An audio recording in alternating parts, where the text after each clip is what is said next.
Thank you for tuning in to the Voice of the Victim podcast. We discuss a lot of sad and potentially triggering things on this show. We try to be as sensitive and cautious as possible, but if you are sensitive to things involving abuse and may be triggered, please think twice before listening to our show.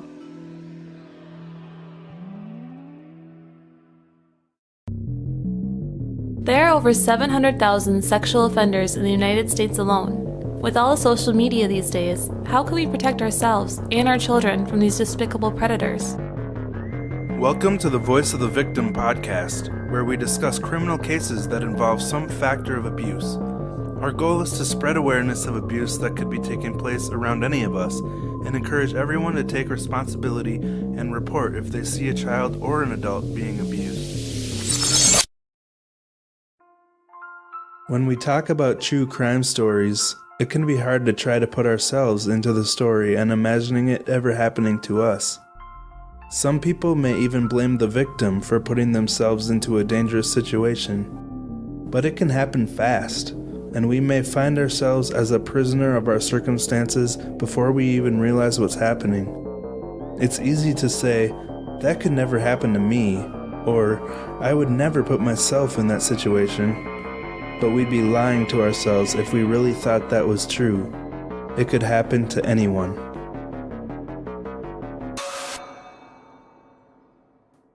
Welcome to the Voice of the Victim podcast. I'm Rosie. And I'm Ryan. And this week we have a special interview that we did with one of our guests. We're really excited to put her story out there. I think she is too. Well, a little nervous, but I think she's excited too. Yeah, it was a really heartfelt and touching conversation. Yes, something that could have very easily been turned into a movie, or still could be. Yeah, and we really appreciate her courage to be able to come on here and tell her story, because you can tell while you're listening to it that she does have a hard time talking about it at certain points, and she's, the one thing about her story is that she's still kind of in the middle of it, still dealing with parts of it. So yeah, it's really inspiring, and also just the knowledge that we can get about certain cyber crimes that she'll talk about in there, but I don't want to spoil too much, but it's just really interesting. Should we jump into it? Yeah.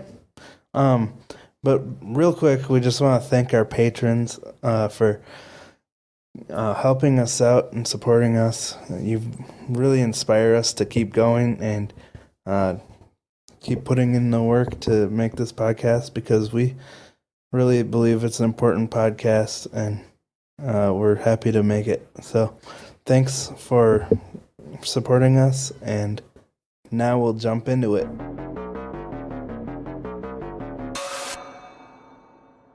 When I graduated high school, I decided that I would try and become a flight attendant instead of going on to college. And so I settled on a school in Minnesota, and the school had a contract with a couple different apartment complexes. So I was staying at an apartment with a couple other girls. And of course, being right out of high school and from a town that doesn't really have too much to do for younger people, the girls and I would go out quite a bit. And I think it was the second night I was there, we decided that we would go to a nightclub somewhere that had, I guess in Minnesota, it's common to have like 18 plus clubs. So we went out there. One of the girls had invited a couple of people she said she knew, and this one guy had lined up, and I felt really bad for him because he got up to the door and he said that he only had card, he didn't have cash, and so he couldn't get in. So it was only a couple bucks, so I paid his entry in, and all of us, the girls and I, and this guy, we all hung out at the club for a bit, and afterwards we came back to the apartment, and from then on, this guy and I, we just started spending a lot of time together. And as we were spending time together, I kind of thought maybe I was interested in him, but I didn't have such great relationships growing up, so I started talking to the girls and telling them some concerns that I had, some issues that I had with him. But they all told me that, well, maybe you're just looking for a reason to not like him, and maybe you're just looking for a reason to not be in a relationship, and you're in a new place and you're starting a new chapter of your life, and it would be a good idea to start dating. So with that, we started dating, and I started ignoring major red flags. I think the biggest one was one that had happened only after dating for like 3 weeks, and I had gotten into an argument with one of my roommates, and it was pretty bad. She was trying to get me kicked out of the school that I was going to. Oh my gosh. Mean. Well, girls, lots of drama. All pretty young, so I was in one of the bedrooms and I was crying, and I noticed that he had come into the door and he was standing in the doorway and he was just staring at me. There was creepy. Yeah. It was really creepy, and it also upset me because I was thinking, well, if we were to switch places, I could never just sit there and watch somebody cry, like, especially if it's somebody I said I cared about. I would at least ask them, hey, what's wrong? But there was nothing. Right.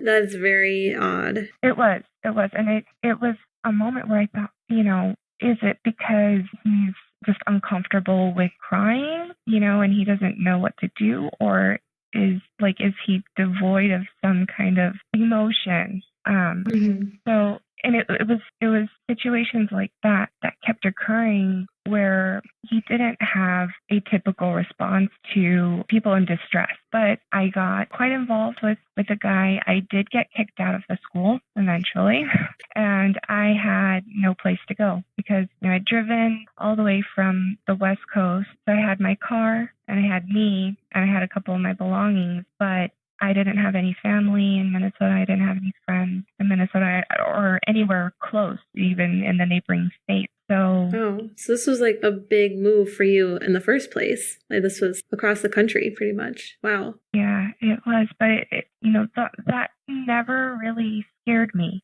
I liked adventure, and I kind of liked the fact that it would be the unexpected. I just didn't know how unexpected it would turn out to be.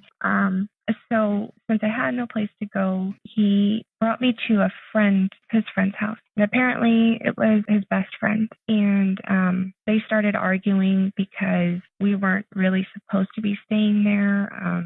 The landlords were complaining. So my boyfriend at the time and his best friend were fighting a lot. And because he didn't want his best friend to stay upset with him, he asked me if I could give him a couple $100.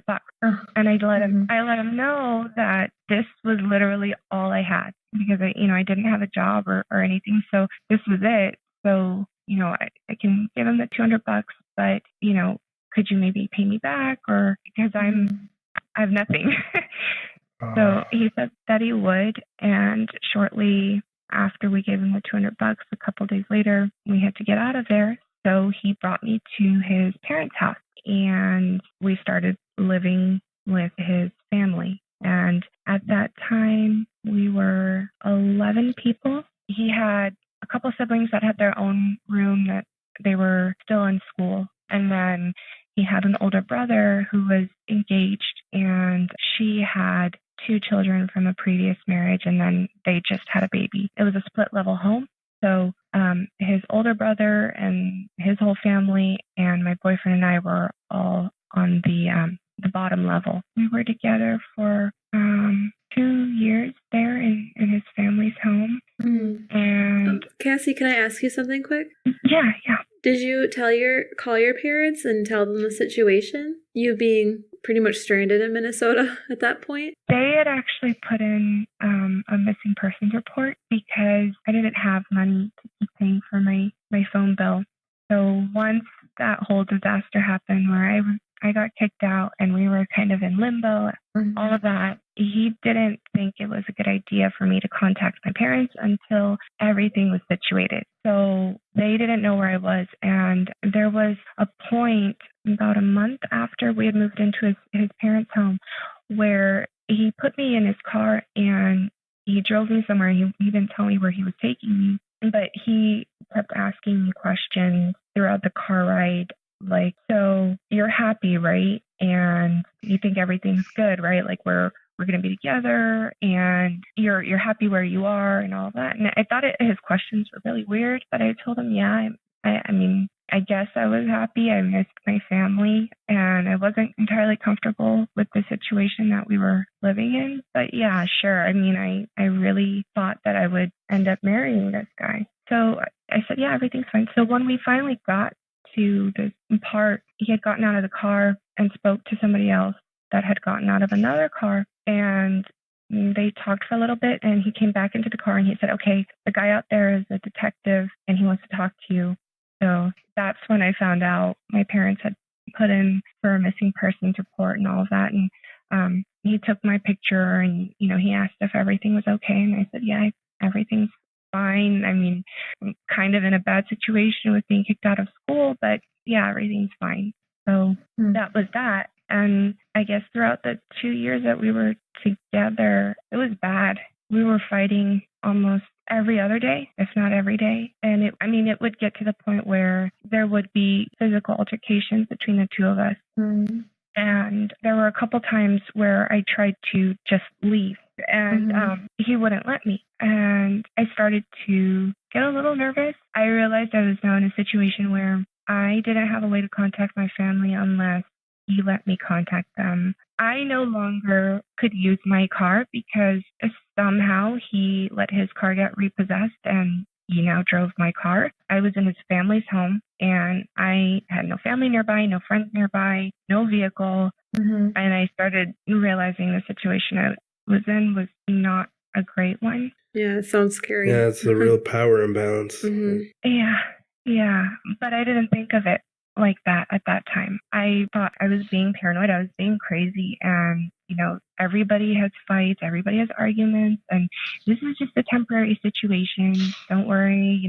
Everything's going to work itself out. And it didn't. And one of the weirdest situations I can remember was that he had gone to one of his friend's birthday parties. And it was at his friend's home. And he took me along. And we were still only at the most maybe 6 months into our relationship. So it's still at a point where, even though we're arguing, like I kind of want to show him my best self, right? So I'm a very shy person.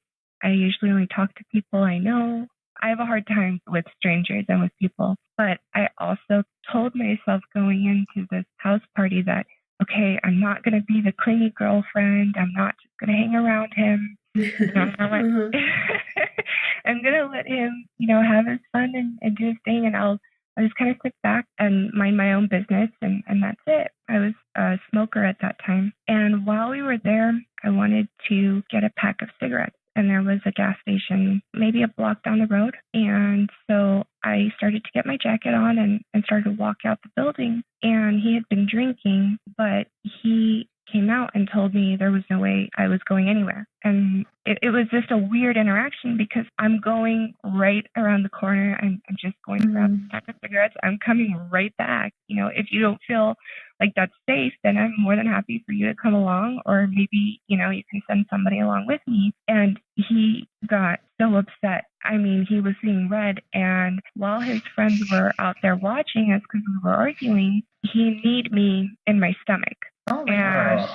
And that was my reaction because it had literally come from nowhere. Like I don't think I didn't even say anything that would upset anybody that much, So yeah. And I I had the wind knocked out of me, so I fell on the ground. And while I was on the ground, he grabbed my legs and started dragging me back to the house. Oh my gosh. In front of other people, too? Yeah, in front of his friends. And his friends ran up to us and had to pull him off of me. And the next thing I remember is I woke up in the morning and I was in a bedroom and I was by myself. And when I went out into the hallway, one of his friends came up to me and said, we had to separate you two. We had to make him sleep in a different room because we were scared of what was going to happen.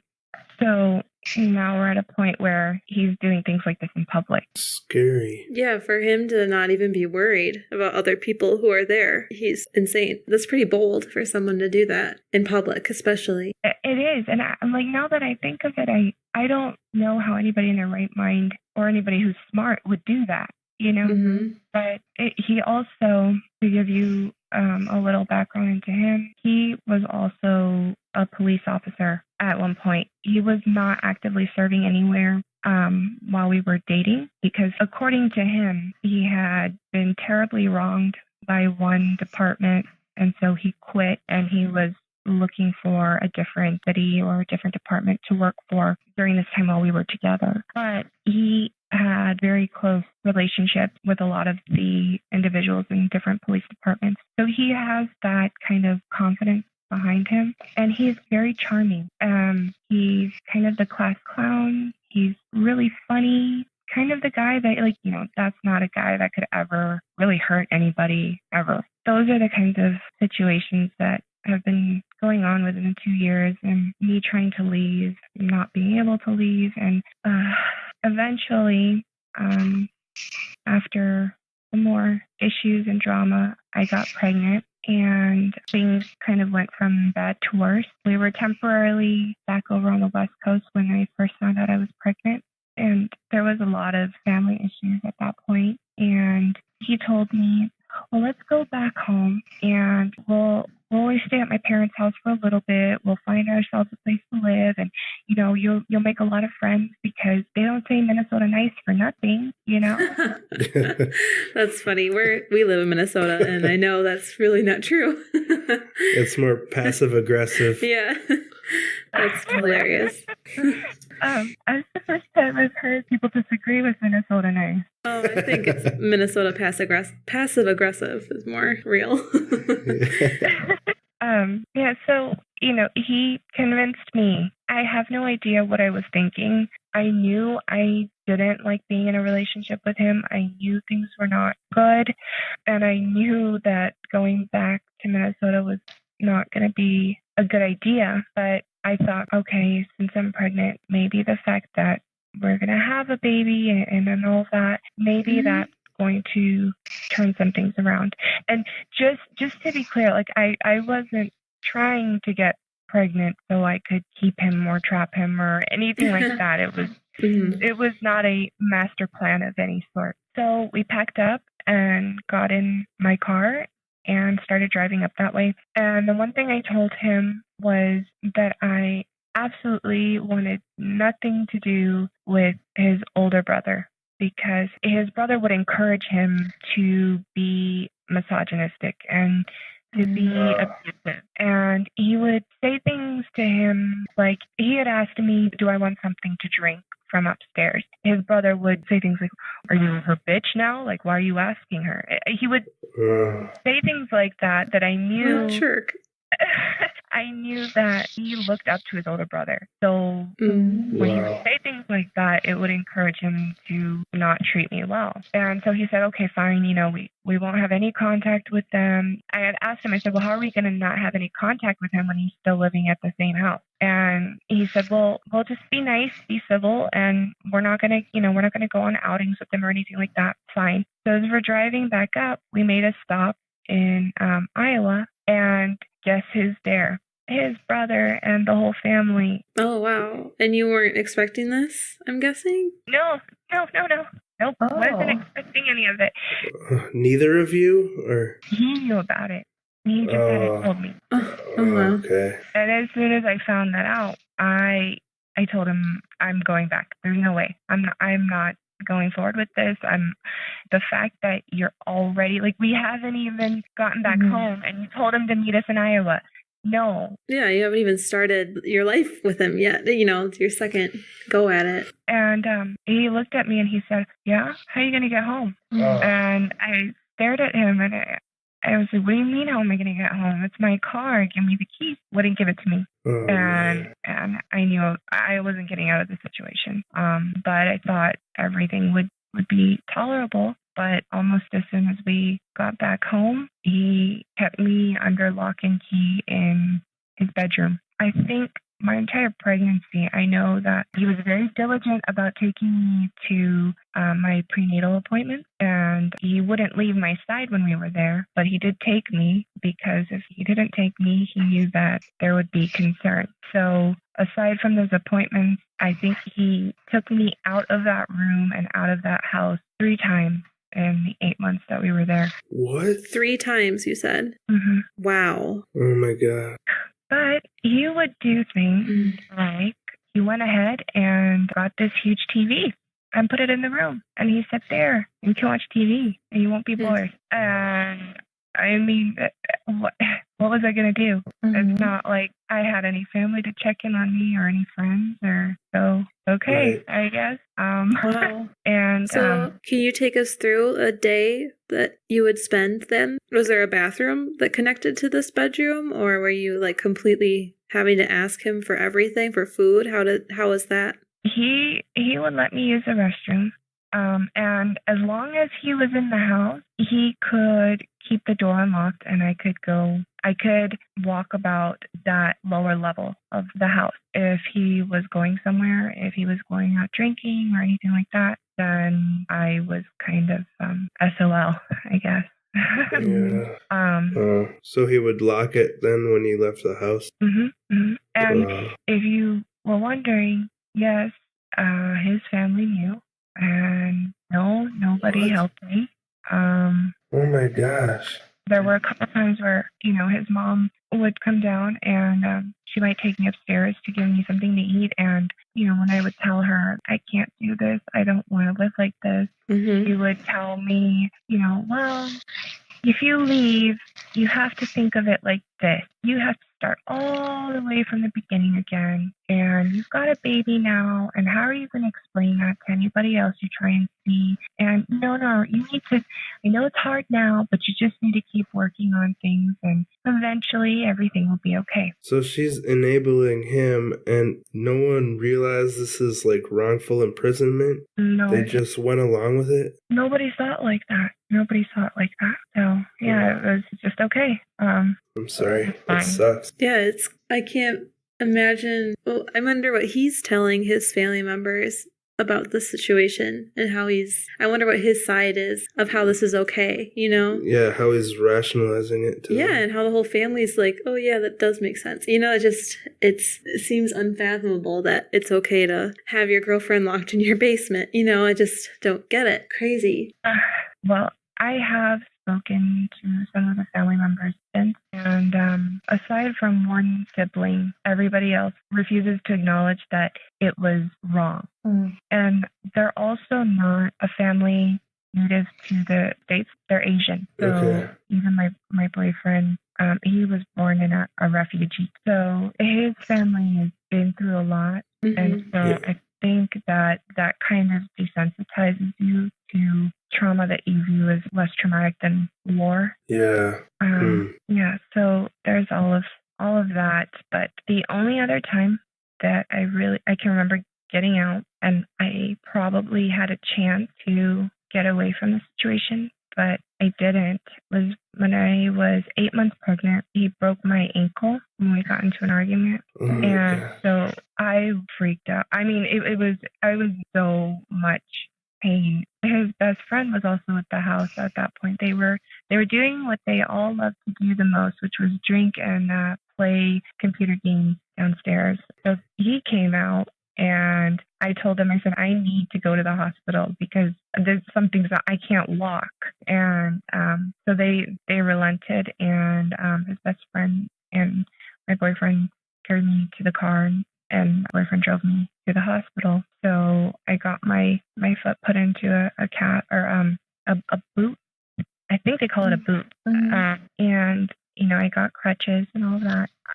And I had a chance, I think, if I'd have taken it, to tell the doctor at that point that I was in a bad situation and that this was a result of being in a bad situation. But I told him I fell off the bed.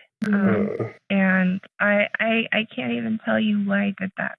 I feel like an idiot to this. Oh, no. Well, because at this point, I mean, I'm sure he's manipulating you daily, and his family is enabling him. So, Yeah, it's understandable why you would not want to come forward with everything right away. Because, I mean, to a point, you were still dependent on these people. They were still the only people that... And they're telling you that you are dependent on them. Like, they're telling you that you can't leave because of this and this and this. So it's totally understandable why you wouldn't tell the doctors. Even so, it's like I don't know where my head was at. I'm not an idiot. I got through school with a 4.0 GPA. I'm not, I'm not an idiot. And somehow I was in this situation, and I didn't get out for so long, and it just, I was dependent on him, and it was also this tug of war that we had constantly, where I would be in tears, and I wanted to die. He made me feel like I either had to live with him and that this would be my life, or I had to die. And I wanted to die every single day. And he would do things when he would get me to that point where he would tell me he was sorry. And he would do this thing where he would try and be cute, to try and make me laugh. And he would say things like, well, you promised me that you were never going to give up on me because everybody else has given up on me. And it was just, there was so many things that he would say and that he would do that just manipulating. I was so confused. Yeah, it's almost making himself seem like the victim. That's what it sounds like. Yeah, and manipulating your feelings. Oh yeah, and to this day, if you ask him, I'm the one that ruined his life. So what? Yeah. Yeah, and he is absolutely one of those people.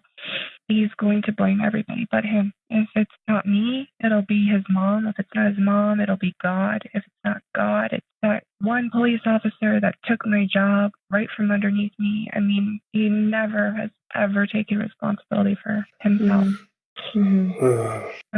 So anyways, I remember after I got in my crutches, there were a couple times where we would get into arguments, and he would do things like kick my crutches out from underneath me. This guy sounds just like a complete... picking on someone that's already hurt. Yeah. The only reason that's significant to me is that he knew I was pregnant, and I mean at 8 months you can tell somebody's pregnant. For most people, at least. With me, you could. I mean, I was so bloated and so big, and I thought I was having triplets. So, so even knowing that, even seeing me in that state, you still are completely comfortable with hurting me, So that started sending more alarm bells up to me, because if he can do this to me in this state, what's to really stop him from hurting an infant or a child? Yeah. Throughout my pregnancy, he would do things like he would strangle me.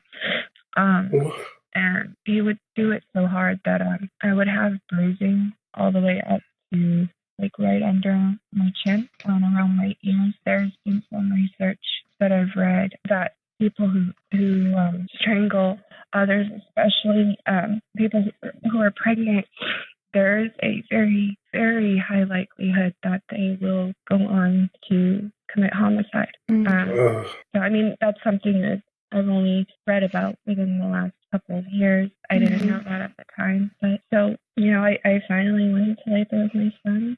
And I remember begging him to go to the hospital because he was playing a game. And I told him that I needed to go to the hospital because I was in labor. And he kept playing his game, and he'd look over at me and he's like, "Are you sure? Like, do you really need to go right now?" And eventually he took me, and I had my son. And one of the worst things that he's ever done to me, and I know it doesn't sound like the worst thing he could do to me, but I I told him when I was in labor, I said, I don't want your family here. They can come, tomorrow, the next day after, but I want this moment with my son. Let me have that. Please let me have that. It's your day. You're the one going through all the pain. It's her baby. Yeah. She gets to call the shots, I think. And sure enough, after my son was born, his whole family all came in, and they didn't say anything bad to me. They didn't do anything bad to me or my son. They just, took turns holding him. But it was the one thing that I just wanted. It was the one thing that I wanted, and he couldn't let me have it. So anyways, everyone left eventually, and that was that. And we got back home, and I thought things would be different. And sure enough, it was the same thing. And, my son and I are just in the room. And it was now at a point where he didn't need to lock the door because I wasn't going anywhere. And most of the time, I tried to keep the door closed because he would be drinking so much, and I didn't want my son exposed to all of that. And things continued to get worse. There was one day, my son was, I think maybe 3 months old, and I was holding him, and he got upset with me for some reason. And while I'm holding my son, he did that same thing like he did at his friend's house, and he just kneed me. And I was so afraid I was going to drop my son. And at this point, I'm really terrified that he's going to hurt me. He's going to hurt my child. And the worst thought to this day is, if anything happens to me, he's going to go to his father. And there's no way I want my child to ever experience being with his father. Yeah. And so, so if I die, I can't die. I can't die because I need to make sure that I have control of the situation. And I snuck into the family room one morning, and he was passed out. He had been drinking, and I got his phone and I called my family. And this was after the day previous. I told him I wanted to leave. I begged him. I said, I just want to go home. I told him, you don't want to raise a child. You don't like me. You don't want anything to do with me. Like, what?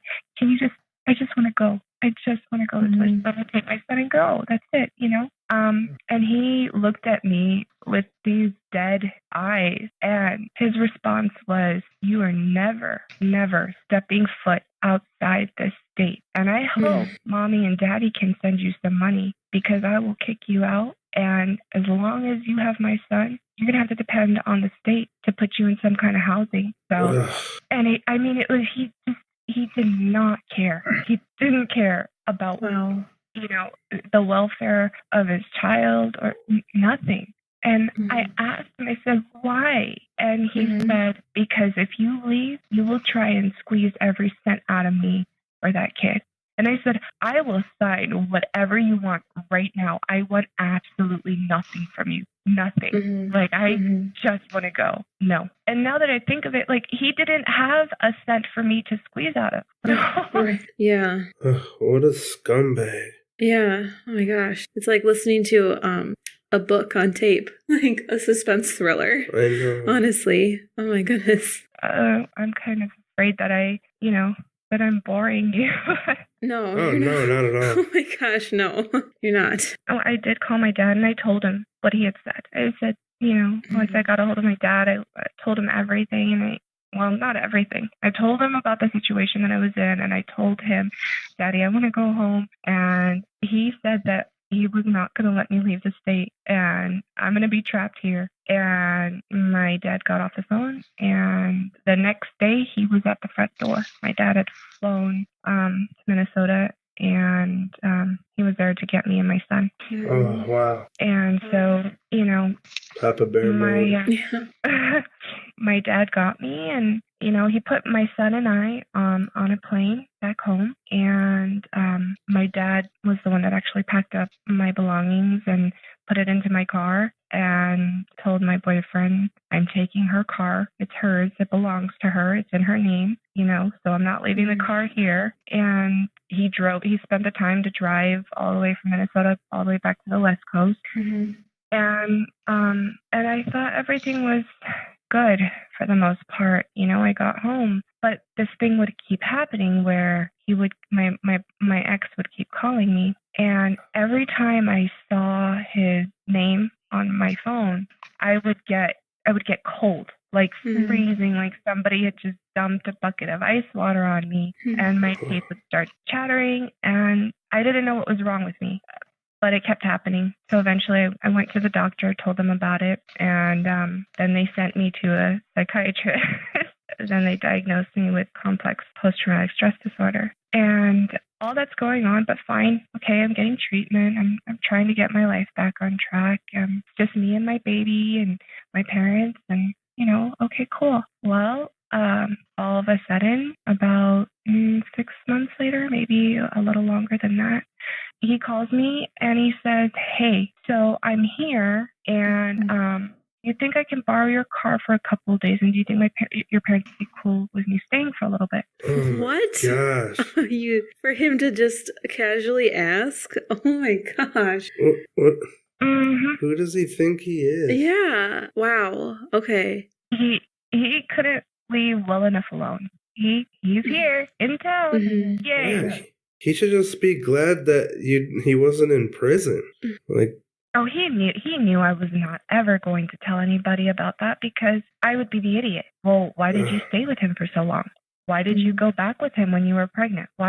He knew that there's no way I could competently answer any of those and not sound like I was asking for it. So he knew I wasn't going to report anything, But what I had been doing all this time was little by little, I had been collecting police reports. And I'd been, I'd gone down to the police department because there had been altercations even in my home state. So I collected all of those, and I started doing these little things. And my father, not really knowing the extent of how insane this person could be, was telling me, I think you're overreacting. Everything will be fine. Yeah. Okay. Well, how do you explain him showing up then? So, Yeah.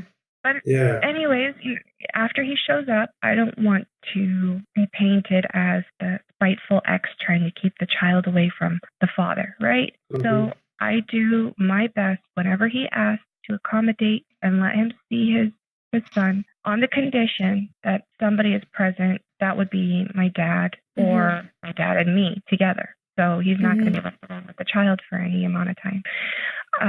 And that worked fine until I stopped coming along, and he wanted me specifically to be the one to bring our son to these visits. If you're there to see your son, that's not necessary. So I stopped with that because every time I was ever there, he wanted to try and give it another go and be in the relationship again. And I couldn't. So there was a restraining order put in place, all of that. Then the holidays came around, and I felt bad for him, if you can comprehend that. I thought, he has no family here. He has no friends here. He is alone. His son is here. It's the holidays. This is when people feel most lonely. Maybe at least we can, allow him to have Christmas dinner with us or something like that. Well, you're just being a nice person. That's what I thought I was doing, but it was just stupid. Like the same way you met him, you were just trying to be a nice person. Was he trying to move to the city that you were in, or was he just there for an extended stay, or? No, he is there now. Okay. Wow, okay. His new home. So, then the situation started getting worse where he would try and show up to see his son while he was drunk. And he would be drunk at like 10 o'clock in the morning. Mm-hmm. So, there were a couple of times where we had to get the police and tell them that we need him to go because once he would get into our house, he wouldn't leave if you told him to. Like he just flat out, he wouldn't move. It was the weirdest thing. And anyways, the very, very last interaction that I had with him, he had shown up to see my son, and he, from his own admission, was drunk, and now he was high on ecstasy. And he had wanted to take our son and drive him all the way across town to some park. And I looked at him like, what? Yeah. So I asked him to leave. That's all I said. I just repeat. I mean, yeah, I can see where I might have been annoying, because all I would tell him was, I need you to leave. I need you to leave. I need you to leave. And you did. You did need him to leave. So, I mean, I kept repeating it. And he would try and push my buttons by doing things like staring at me and saying, why don't you go upstairs and let the adults handle this, okay? Oh, my gosh. I didn't respond. All I said was, okay, you need to go.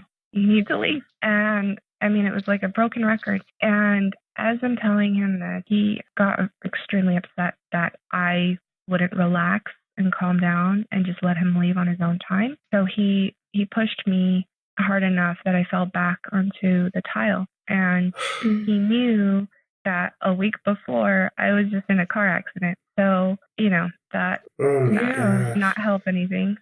This was in your parents' house? Oh, this was in front of them.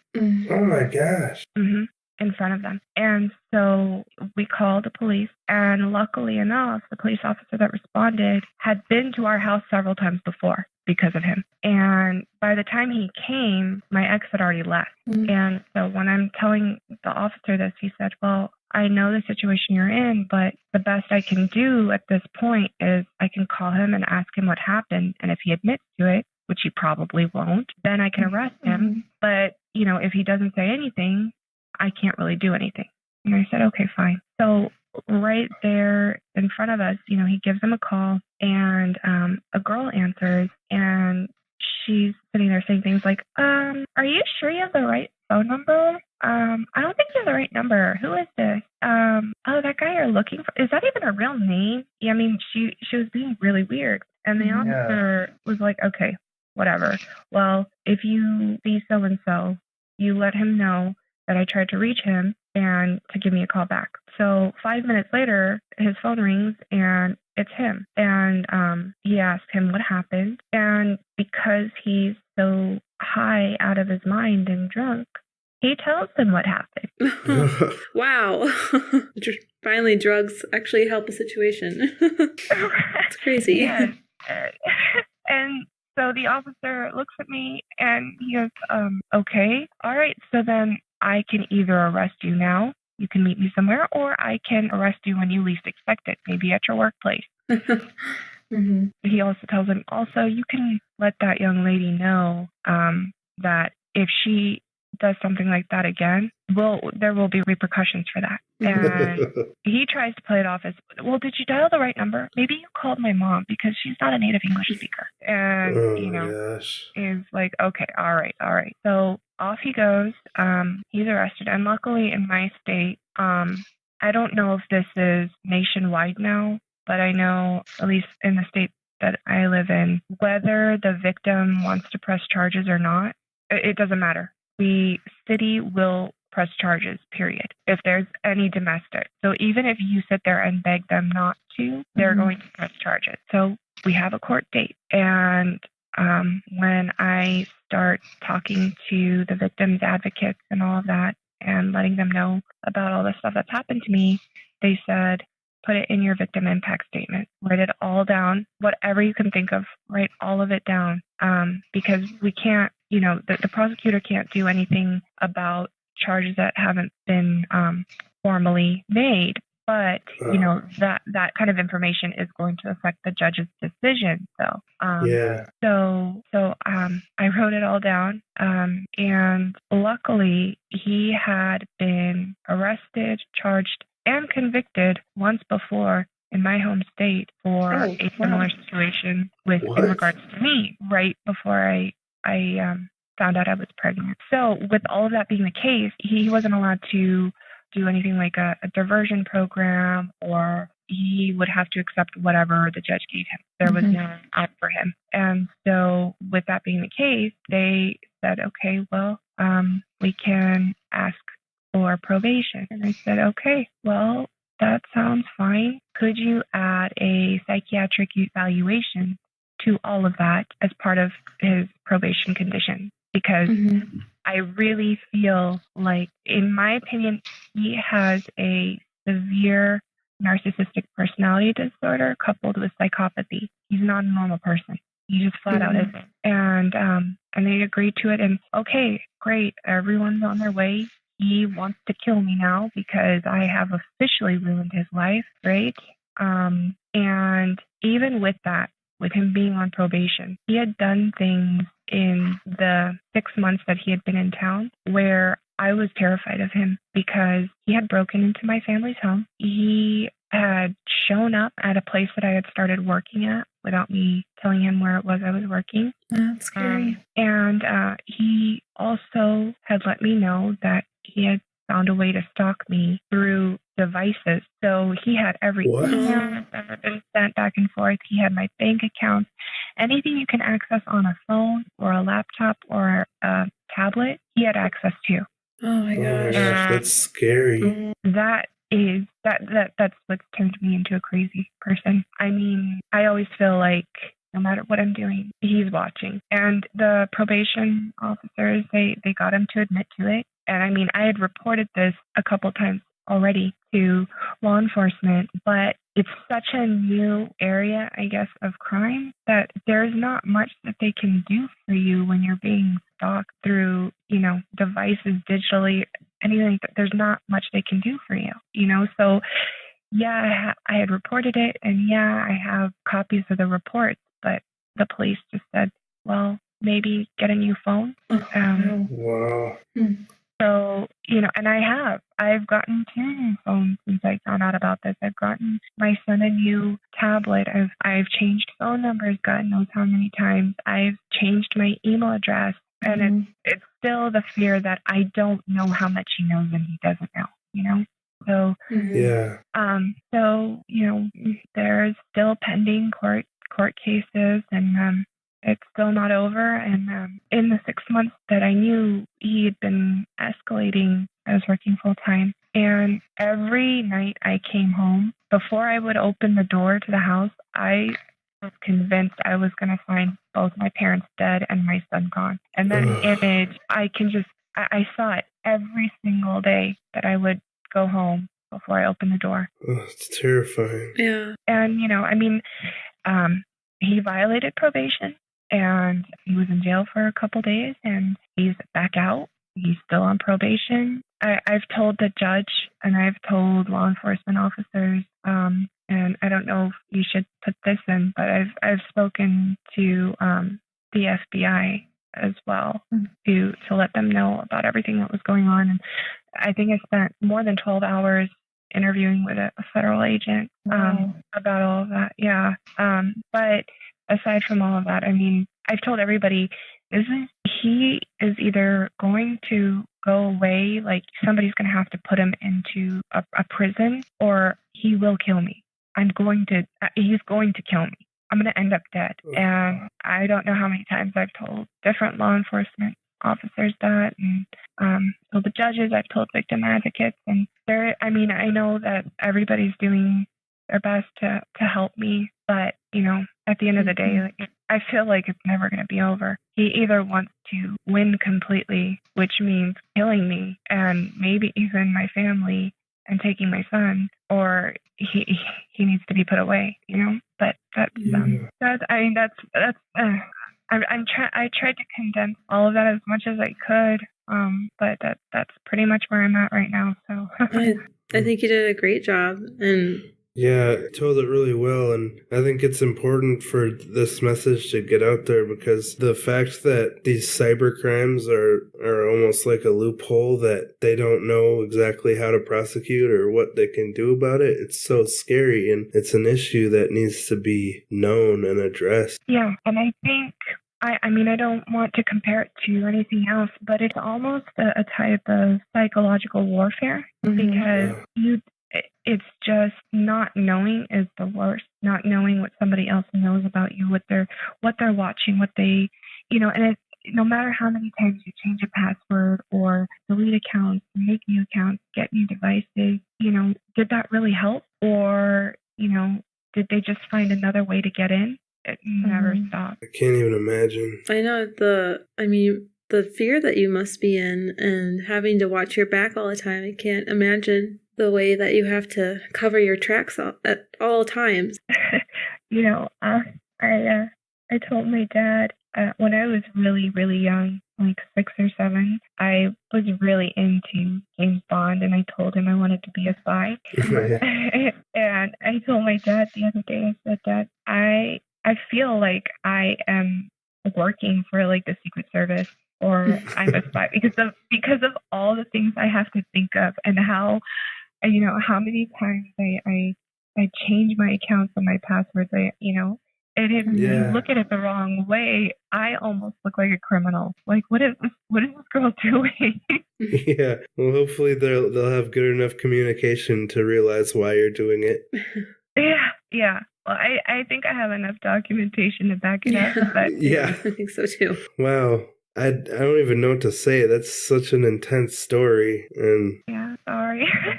I just hope that the law enforcement figures out something they can do to help you out. You said there were still pending trials and stuff? Yeah, which is why there's some parts I'm trying to keep a little more vague than others. But I'm hoping that I can get all of this behind me soon. Maybe within the next 2 years. That's my goal, because with being as paranoid and crazy as I am now, I had a really great job and I loved what I did, and I was there for a little over a year. And because of the mental strain, and for PTSD, they basically want to like sedate you so that your body is not really responding to that flight or fight, but your brain is still working. And so they've tried to put me on different medications, and eventually I had to quit working where I did. And I feel like I don't even have the freedom to take the steps that I need to in order to provide for my son and move forward with my life. So, I'm living with my parents, and I have a child, and I'm almost a hermit.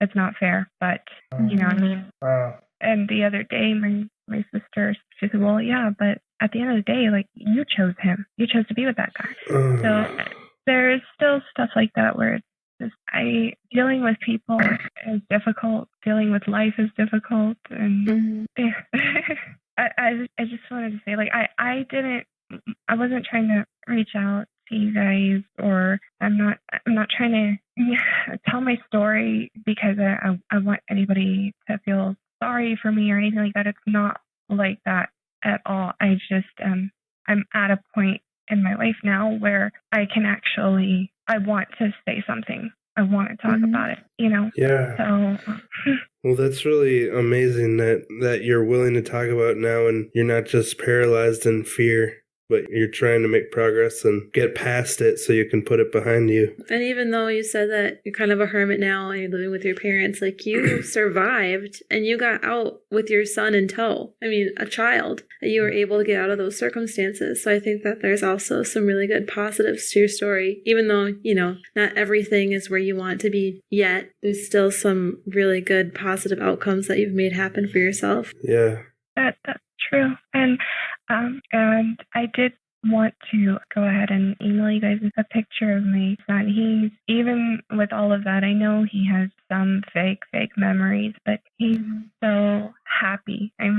Every morning, if you wake him up, the first thing he does is he smiles, which is the opposite of me, because I don't want anybody to wake me up. He's such a happy child, and he's so kind and sweet. And the other day I was feeling a little down, and I try not to cry in front of him or anything like that, but I did, and he came up to me and he said, "Mommy, what's wrong?" There's nothing. Don't worry about it, honey. It's just, Mommy's having a moment. And he said, "Can I talk to your heart then?" I said, "My heart." And he said, "Yeah, your heart."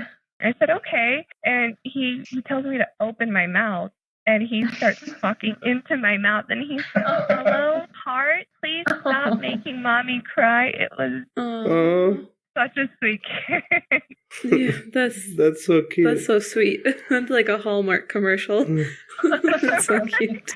I have no idea where he got it from, but it's cute. Yeah, and it's probably exactly what you needed to hear. Just something so innocent and sweet like that. Yeah. The one thing that really stuck out to me that you said before is that your final decision point where you realized that you had to get out of that situation is that you didn't want anything to happen to your child. And I mean, it just shows that you're a good mom. And even if you weren't at the time trying to get out of there for yourself, you would for your child. Yeah, thank you. Thank you. I mean, the thing I told myself when he was born was I've messed up so many things in my life, but my child is the one thing I don't want to mess up. If I could just raise a child that doesn't have baggage and doesn't have to deal with trauma, that's what I want, So yeah, he is, and it's funny, when you are a child, when you're a parent.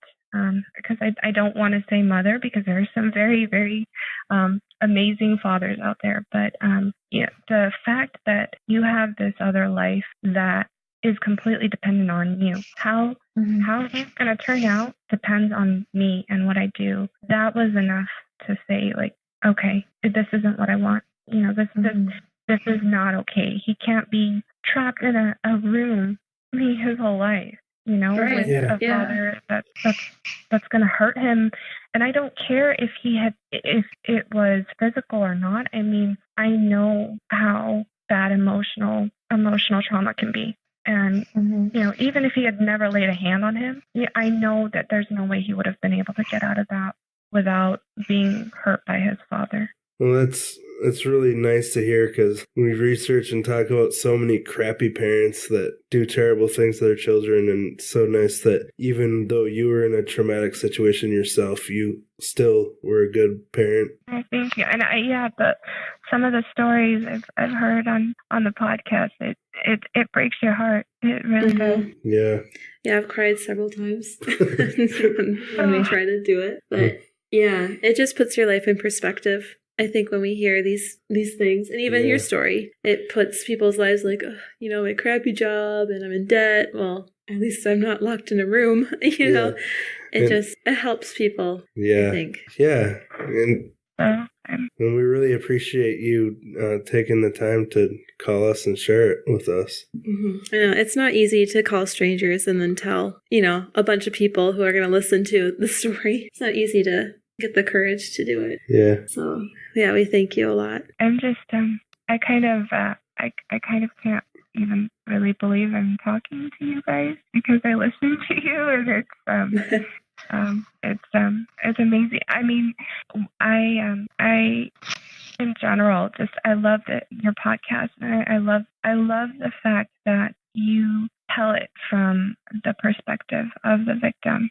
And especially your story, Rosie, I was listening to it, and some of the things you were talking about in it, it made me feel comfortable enough that I could say something because, some of the things that you said were, well, you might think this or other people might say this, but you have a way of getting across what it feels like to be a victim when other people might say, well, you kind of put yourself in that position or.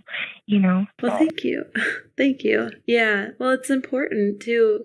I think it's important for those people who are so self-righteous and just, they know they've got all the answers, even though nothing's ever happened. Yeah. It's important to just be like, sit down and listen to this whole story. I think it helps people who are really closed-minded to maybe open up a little bit, or we're going to force them to hear a story and open up a little bit, And the other nice thing is when we do share it on here, we kind of start building a community of people that do understand, and it's like a support system rather than, because I know the kind of people you're talking about are people that even if you explain it to them 100 times, they'll never really get it. They'll never understand or see your side of it. So it's just cool to have this community where there's people that do understand and can relate. Yeah, I'm sure we'll have lots of listeners who email us about how amazing your story is and how much they appreciate it. Oh my gosh. I don't think I mentioned this, but I am going going back to school now, so I'm not, absolutely doing nothing. But right now I'm trying to get a general human services degree, but my hope is that I can go eventually study criminal law because That's great. yeah, I want to take my situation and build on it. And more than anything, I want my son to be proud of me, and I want him to see that no matter what situation it is, good or bad, like you can take it and turn it into what you want so that you own it, Yeah. And so, I mean, that's my life plan. But I mean, something that you made me think of, Ryan, is that you probably know about this more than I do, but a lot of people who are very self-righteous and closed-minded, especially when it comes to domestic violence and abuse and all of that, most of them are women, and I don't know. It's this idea that, well, I would never get myself into that kind of situation. And yeah, I found out about it. I was researching the O.J. Simpson case. Yes, I know everybody knows all about it. No judgment. But I was reading the individual that was helping with the jury selection. She was the one that had written this article, and she said that the majority of people that they wanted to get rid of were women because the women were so proud. Like I wouldn't let a man do that to me. That's sad. Really interesting. Huh. When she said that, I could picture someone that we know saying that. Let's not say names. Yeah, I'm not going to say any names, but I know the kind of people you're talking about. But anyway, if you don't mind, we'd really love it if you just kept in touch with us and kept updating us on what's going on. Yes, absolutely. And especially once we can get this whole thing done and over with, which, like I said, I'm hoping is really soon. Especially then, I'm more than happy to give you every little detail you ever wanted to know and then some. So. All right. But thank you so much. Yeah, it's been a very successful interview. Yeah, we don't really know how to interview people, but I mean, we just like talking, and hopefully people like just listening to a conversation instead of like a professional sounding interview. I thought there would be a whole bunch of grilling, so this was very comfortable for me. Oh, good. Oh, good. We're glad to hear that. People start asking you, so when was that?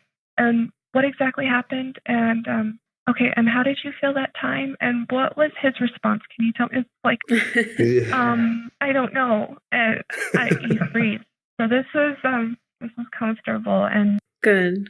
I'm so grateful that you guys do the podcast, and it makes a difference. I mean, at least it did to me. So I'm grateful for that. And well, thank you for saying that. Yeah, it's God's honest truth. It meant a lot to listen to your podcast, and I will continue to listen. So I don't know if I could listen to myself though. It took me a good month before I listened to my own. Didn't you just listen to your own episode? Yeah. It's weird, and the whole time you're like, oh, do I really sound like that? Because you're not used to your voice. But yeah. Just go at your pace. Rosie, I do all the editing, so Rosie doesn't really ever hear the final product of our podcast, so it's weird for her still to hear herself talk. Yeah, it is still weird. Oh, wow. Well, I think you two sound wonderful.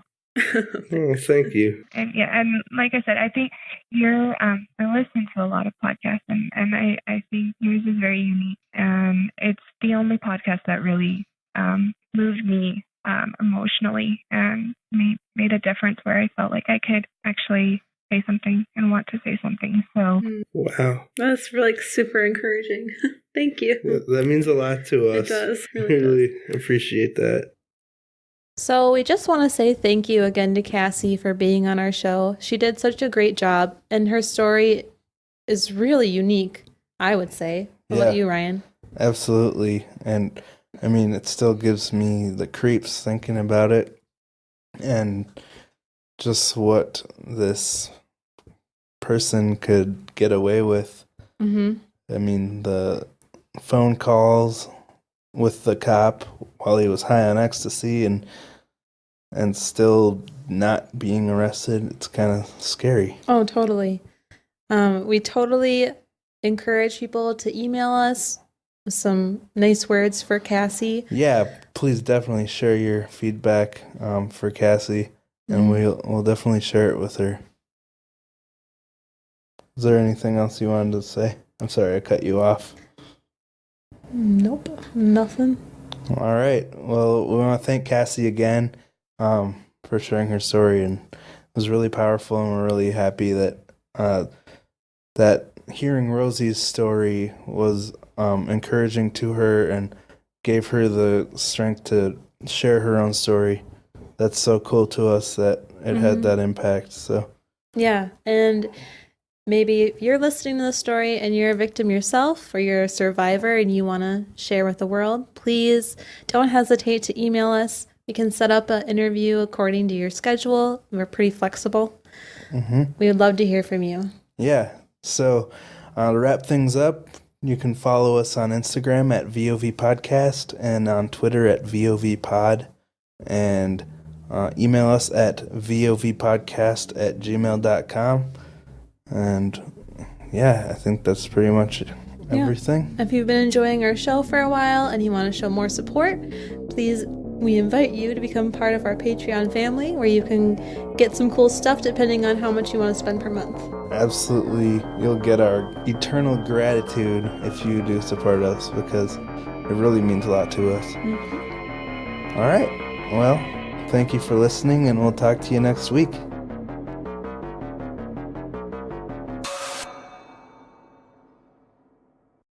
Hi, I'm Roseanne, host of the California Dreaming Podcast, a show that delves into the darker side of the not-so-golden state.